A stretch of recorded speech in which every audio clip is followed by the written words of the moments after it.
selang berapa hari aku ingatnya pas hari ketiga tuh kak, pas hari ketiga pengobatan Kak Mila itu udah kayak orang gak ada nyawanya kak.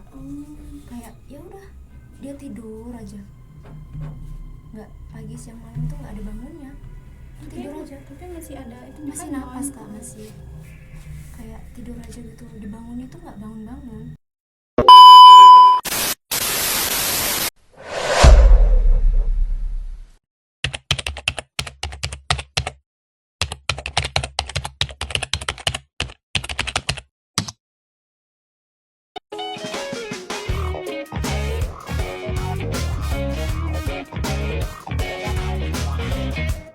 Assalamualaikum warahmatullahi wabarakatuh. Selamat datang di Fotspot. Nah, di sini kita akan berbincang-bincang tentang perjalanan seorang hidup kakek dari narasumber kita nih. Nah, kalau boleh tahu perkenalan diri dulu kak. Nama kak siapa nih? Halo kak, halo semuanya. Kenalin nama aku Dinda Amelia. Asal dari mana nih kak?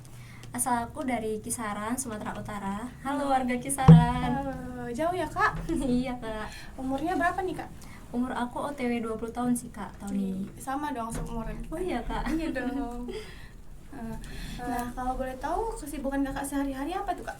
Kalau untuk kesibukan aku sehari-hari itu kebetulan aku masih menjadi mahasiswi semester 4 Prodi Ilmu Komunikasi dari Universitas Malikus Saleh. Oh, berarti kakak masih mahasiswi nih. Nah, kan kakak jauh dari rumah nih orang tua. Berarti kakak di sini tuh ngekos apa tinggal bareng keluarga nih? Kebetulan aku ngekos sih kak, karena aku juga di sini nggak punya kerabat ataupun saudara sama sekali. Oh, berarti kakak sama ngekos ini udah berapa lama nih kak? Udah kurang lebih 2 tahun sih kak. Pasti kan ada pengalaman cerita dari anak kos nih kak. Apa sih nggak enaknya dari anak kos itu kak? Kalau untuk bagian nggak enaknya sendiri itu banyak sih kak, karena kan kita sebelumnya tinggal bareng keluarga dan orang tua, yang dimana kita biasanya kalau misalnya makan disiapin, makan tinggal makan. Tapi kalau misalnya di kos ini kan makan kita harus cari dulu atau beli atau mungkin masak sendiri gitu. Habis itu kadang kalau misalnya makan gitu makan sendiri karena kan temen ada yang pada ke kampus, ada yang pergi gitu kak. Pasti kan nggak mungkin cerita nggak enaknya aja nih kak. Pasti ada cerita enaknya juga nih. Boleh spill dong sikit-sikit. Kalau bagian enaknya itu jadi anak kos itu yaitu satu sih kak, kebebasan.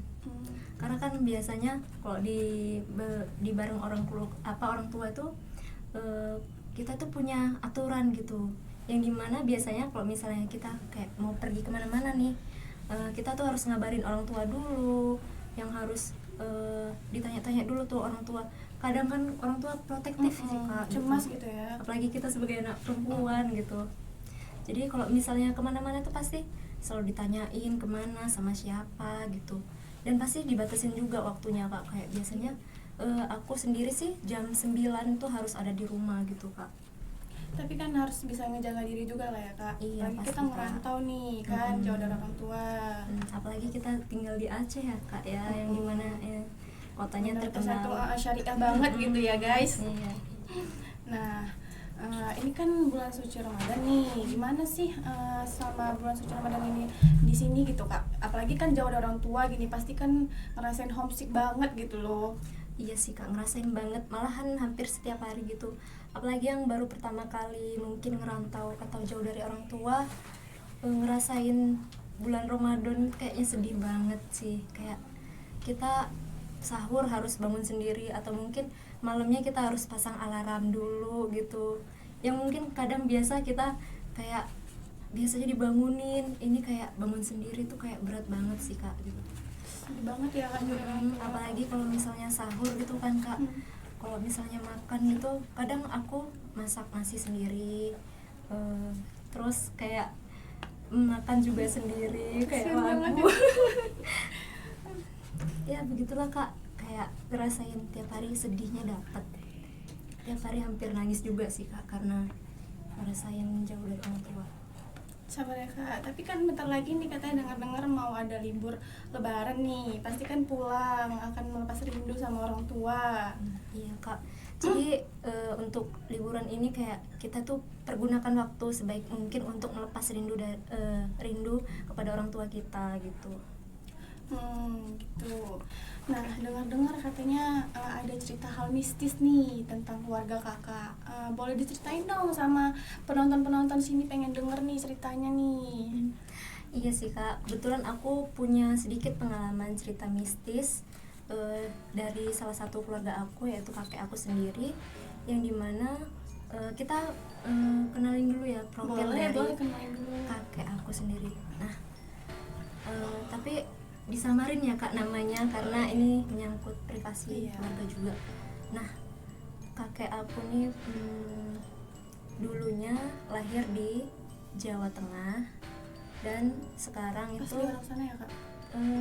iya kak, asli orang sana. Tapi sekitar umur 16 tahun kakek aku tuh merantau ke Sumatera Utara ya, ke kisaran ini. Nah, di situ kakek kerja sebagai pemborong kayu gitu. Dan kakek juga terkenal punya grup musik gitu, musik zaman dulu kak, kayak apa ya kak, kayak itu musik, pokoknya musik zaman dulu gitu, kayak wayang gitu kak. Itu kan terkenal juga mistisnya gitu ya kak? Iya. Nah, jadi kan kakek aku tuh sebagai pemain alat musik gamelan yang berasal dari Jawa Tengah kak. Berarti masih kental gitu ya kak? Iya. Terbawa dari sana gitu.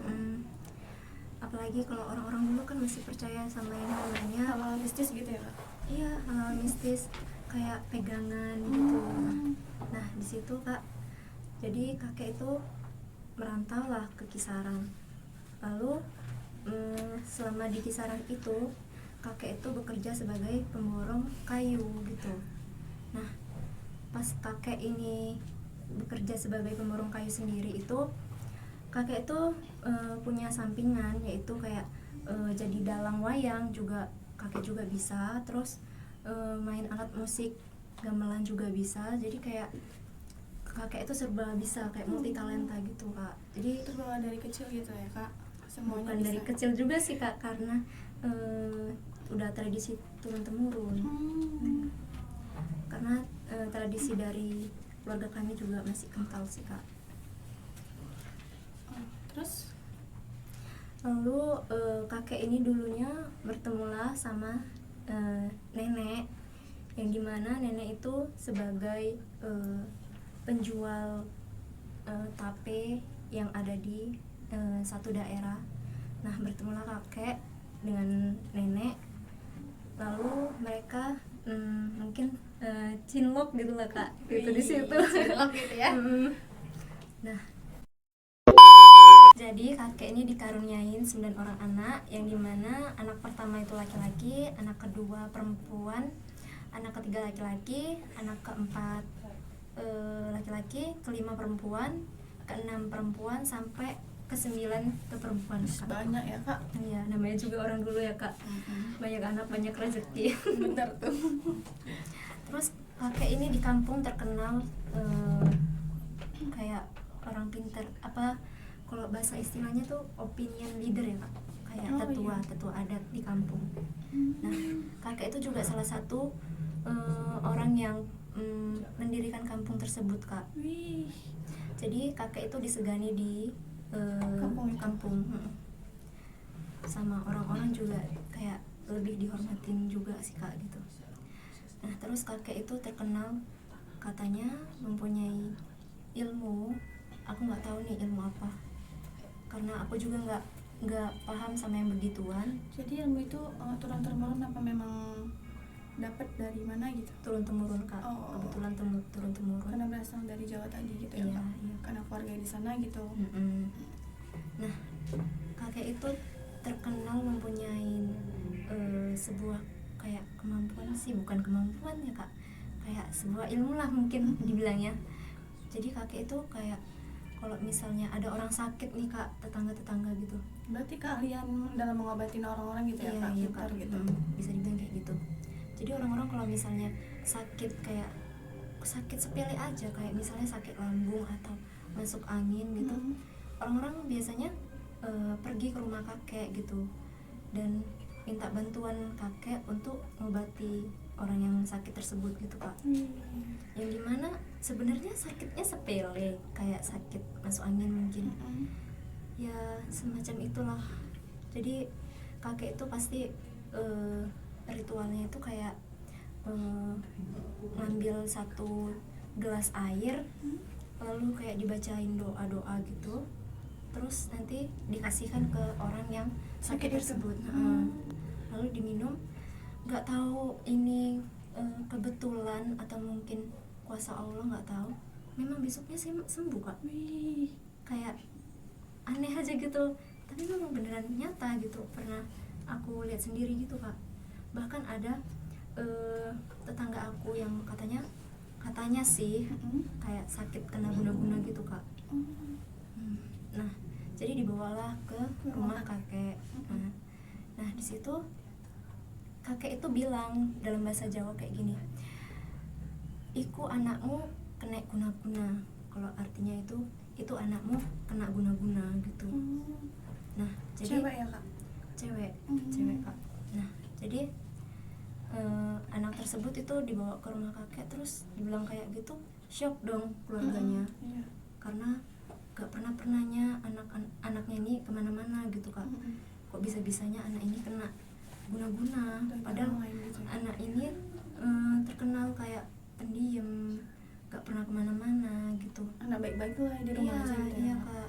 Tapi memang kakak ini tuh kita sebut aja namanya Kak Mila. Oke, Kak Mila. Kak Mila ini memang orangnya cantik, terkenal sebagai primadona kampung gitu. kak, kayak atau enggak kembangnya desa gitu. Jadi cantik. Mungkin karena kecantikannya tersebut, jadi orang iri ataupun orang yang nggak bisa memiliki dia tuh kayak guna-gunain gitu. Kayak punya niatan jahat gitu sama dia kak. Ngeri dong. Lebih sedihnya lagi kak, Kak Mila ini masih usia 17 tahun waktu itu kak. Masih muda banget ya. Tapi Kak Mila tuh waktu itu udah putus sekolah, karena kan namanya zaman dulu ya kak, sekolah pasti tamat SMP atau tamat SD gitu langsung berhenti sekolah gitu. Gak tahu karena keterbatasan ekonomi atau keterbatasan yang lainnya juga kurang tahu. Jadi kayak kaget nih orang tuanya, kok bisa-bisanya anak satu-satunya tuh tiba-tiba kayak kena guna-guna, yang bahkan orang tuanya sendiri tuh kayak nyiranya itu ya si Kak Mila ini biasa aja, nggak cantik-cantik banget gitu, tapi kok ada orang yang dengan tega-teganya gitu kak, yang nggak suka itu ya sampai digunakannya tersebut gitu. Jadi kakek itu baru ngelakuin ritualnya itu setelah Kak Mila itu kalau nggak salah ini agak-agak hilang kayak mana ya kak, karena ingatanku juga samar-samar gitu, karena udah kejadiannya udah lama banget. Sekitar berapa tahun tuh kak? Itu kayaknya aku umur 4 tahun kak. Udah lama banget. Itu pun karena cerita-cerita dari orang tua, dari kakek yang cerita gitu. Jadi selama setiap abis maghrib deh kak gitu, jadi dia kumatnya abis maghrib. Nah di situ tuh kayak kumatnya tuh kayak benar-benar kayak orang kesurupan, tapi katanya kakek bukan kesurupan, karena memang dia tuh ngerasain karena sakitnya yang luar biasa. Berarti kakek setiap habis maghrib itu siaga lah ya untuk menjaga dia karena udah mulai kerasukan gitu. Tapi lebih anehnya sih kak, kayak aku kadang bertanya-tanya, kakek itu orangnya juga taat agama gitu, sholat 5 waktu juga iya, puasa juga iya, rajin, tapi nggak tahu lah, orang mungkin beranggapannya kakek kayak semacam dukun gitu, tapi dukun ilmu putih, nggak tahu deh. Ilmu karena putih, ilmu hitam, ngobatin orang gitu ya kak. Jadi kakek itu tiap malam itu kayak ya siap siaga gitu kak. Dia tuh langsung abis sholat itu langsung Untuk jagain Kak Mila gitu. Di situ Kak Mila kayak teriak kesakitan gitu, sampai teriaknya tuh kayak aduh mak sakit gitu. Berarti sakitnya dari daerah kemaluan sampai ke atas gitu ya kak? Kurang tahu sih kak, kayaknya mungkin iya gitu. nggak tahu sakitnya di mana. Di situ mamanya itu kayak nangis gitu kak, nangis sejadi-jadinya, kayak teriak-teriak, Mil kau kenapa Mil gitu. Gak pernah-pernahnya Mila itu sakit, Kak Mila itu sakit, terus tiba-tibanya sakit, malah sakitnya malah dikena-kenain orang gitu. Kasian banget ya. Selang berapa hari aku ingatnya pas hari ketiga tuh kak, pas hari ketiga pengobatan Kak Mila itu udah kayak orang gak ada nyawanya kak. Kayak ya udah dia tidur aja, nggak pagi siang malam tuh nggak ada bangunnya, tidur aja. Tapi masih ada itu Masih napas kak, masih kayak tidur aja gitu, dibangun itu nggak bangun-bangun. Jadi pas kakek meriksa keadaan Kak Mila itu kayak bener-bener gak ada rohnya gitu, tapi masih napas gitu, dibangunin nggak bangun. Terus kan katanya kalau misalnya orang diguna-guna gitu harus di itu kak, apa namanya. Nah jadi pengobatannya itu kayak ada kayak alat gitu kak, panjang kayak untuk kalau untuk tebak-tebak kasur itu apa sih namanya kak, kayak pukulan gitu loh pokoknya. Panjang.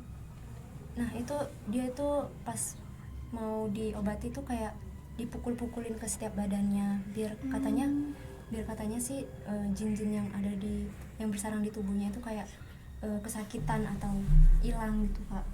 Nah itu hilang kak? Itu nggak tahu deh, kayaknya nggak hilang sih, karena seingatku ya Kak Mila masih gitu-gitu aja keadaannya.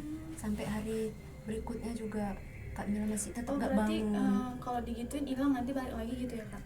Mungkin lah kak, karena aku juga kurang inget sih, karena kejadiannya juga udah lama. Nah jadi selama pengobatan yang pukul-pukul ke badan itu kak, sekujur tubuhnya Kak Mila itu memar-memar semua dan warnanya biru-biru gitu kak. Itu Tapi bakal langsung hilang kak? Jin-jinnya gitu? Mungkin sedikit demi sedikit bakalan hilang sih kak, karena namanya berarti, juga proses. Berarti selama dipukul hilang tapi dia balik lagi gitu nanti? Kak, pernah waktu hari ke-7 kalau nggak salah Kak Mila itu sadar kak akhirnya. Itu pun sadarnya karena katanya dia bangun dari mimpi.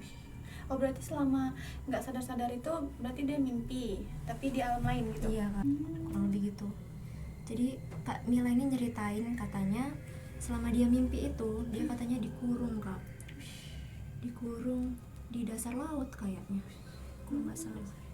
Berarti ada yang membawa dia?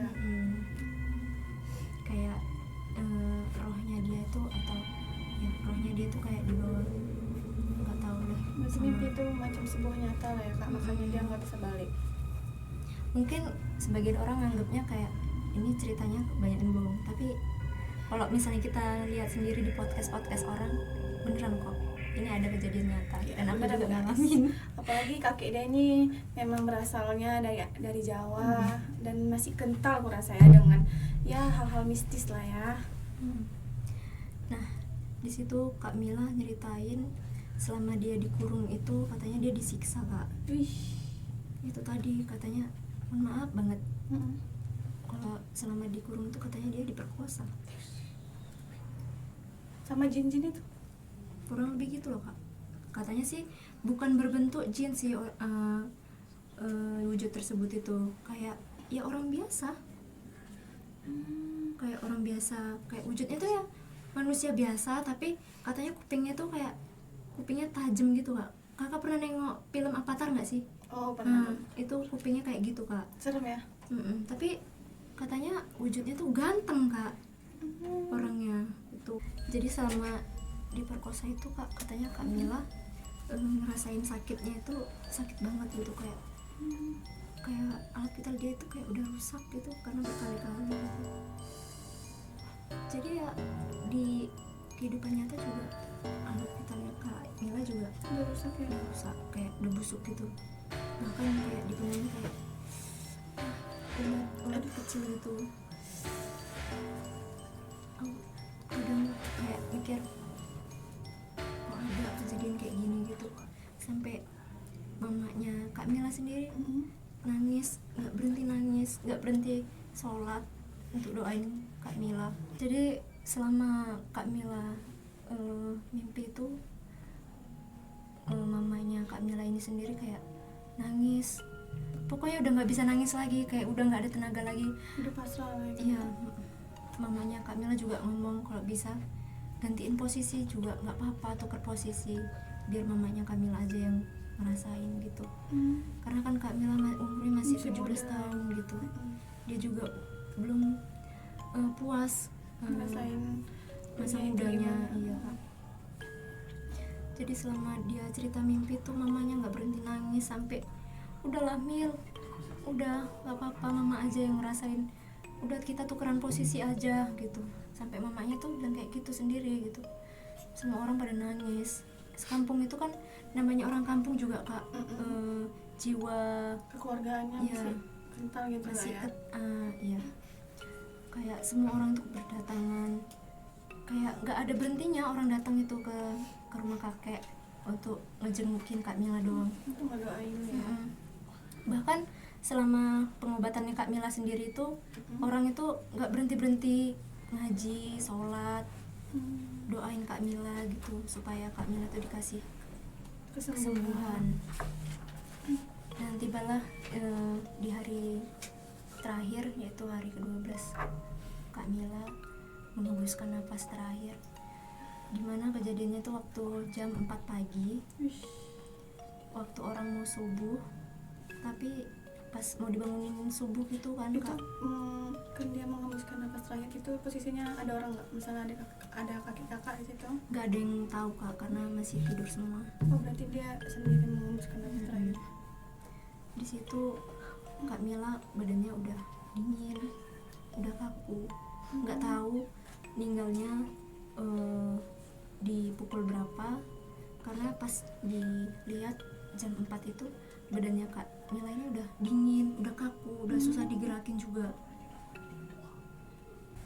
Jadi pas Kak Mila ditemuin dalam kondisi udah nggak ada nyawanya, di situ mamanya Kak Mila pingsan sampai hampir seharian Kak pingsannya. Serius? Iya, karena nggak nyangka gitu kok bisa secepat itu gitu. Bahkan sebelumnya kakek juga bilang katanya Kak Mila ini pasti sembuh kok, selalu bilang gitu sama mamanya Kak Mila. Jadi kayak kakek itu kayak ngerasa bersalah gitu sama Karena nggak bisa keluarganya Kak ngobatinnya. Mila. Iya, karena kakek juga udah janjiin kalau nanti Kak Mila sehat, nanti Kak Mila bakalan dijodohin sama anak kakek. Tuh, jadi nggak cuman keluarganya Kak Mila aja yang ngerasa kehilangan, keluarga aku juga ngerasa kehilangan banget. Apalagi di situ posisinya Kak Mila itu nggak pernah aneh-aneh jadi anak, nggak pernah neko-neko gitu, hidupnya lurus-lurus aja, nggak pernah ngelawan orang tua, cantik, baik orangnya, orang-orang pada suka sama dia. Mungkin karena cantiknya itu tadi yang bikin orang mungkin iri sama dia. Tapi seumur hidupnya Kak Mila juga nggak pernah pacaran. Itu deh, Memang terkenal anak baik-baik lah ya. Sampai akhir hayatnya juga mungkin masih dibilang masih perawan ya Kak ya. Iyalah, Tapi karena itu tadi, karena perbuatan orang yang jahat kan itu makanya berakhir tragis. di situ mamanya Kak Mila sempat nggak sadarin diri selama sehari, sampai matanya tuh nggak bisa buka lagi karena saking dia nggak bisa nangis lagi karena bengkak kan matanya gitu Kak, sembab. Jadi pas di pemakaman Kak Mila itu banyak banget yang nganterin ke tempat istirahat yang terakhir. Di situ rame orang, nggak hanya kampung kami aja Kak yang berdatangan orang, tapi dari kampung sebelah juga banyak, karena dia juga terkenal sebagai dulunya murid yang berprestasi juga Kak. Udah baik, pintar, cantik. Tapi ada aja orang yang iri ya Kak.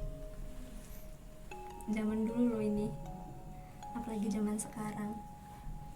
Nah guys, jadi kita dapet pengalaman nih dari cerita kakak ini. Makanya kita sekarang harus hati-hati, pandai-pandai jaga diri, apalagi kan banyak orang yang nggak suka sama kita, bisa aja diguna-gunain. Nah, mungkin itu aja. Aku ada sedikit tambahan buat penonton yang ada di rumah. Silakan. Jadi guys, cantik itu relatif. Jangan jadikan kecantikanmu itu sebagai keuntungan duniawi, karena kita nggak tahu beberapa orang di luar sana yang mengira kita nggak ngelakuin kesalahan apa-apa, atau bahkan nggak pernah berbuat salah sama orang tersebut, tapi orang tersebut malah Iri dan dengki, ingin memperusak ya kan. niat jahat. Bahkan foto sekalipun bisa dijadikan media untuk orang yang tidak suka sama kita. Jadi saran aku untuk cewek-cewek di luar sana, kurangin foto dan update ke sosial media, karena kita nggak tahu jahatnya orang di luar sana yang mungkin kita nggak kenal sama orang tersebut, tapi orang tersebut mempunyai penyakit hati gitu. Itu aja sih Kak yang bisa aku sampaikan. Nah guys, hati-hati ya guys, apalagi zaman sekarang nih banyak kali cowok-cowok jahat, apalagi cowok-cowok brengsek ya guys ya. Hati-hati guys. Nah gimana nih perasaan kakak kami undang di podcast kami nih? Jujur nggak nyangka sih Kak, karena dulu aku ngiranya pengalaman mistisku ini bisa aku ceritain dari beberapa orang aja, tapi ini sampai ke podcast ya Kak. Yang dimana podcast itu pasti bakalan ditonton oleh jutaan orang, bahkan di seluruh dunia mungkin. Nah, aku juga salah satu orang yang suka dengerin podcast, apalagi podcastnya aku punya satu idola yaitu Denny Sumargo. Aku sering banget nontonin podcast dia Kak, karena seru aja ceritanya gitu.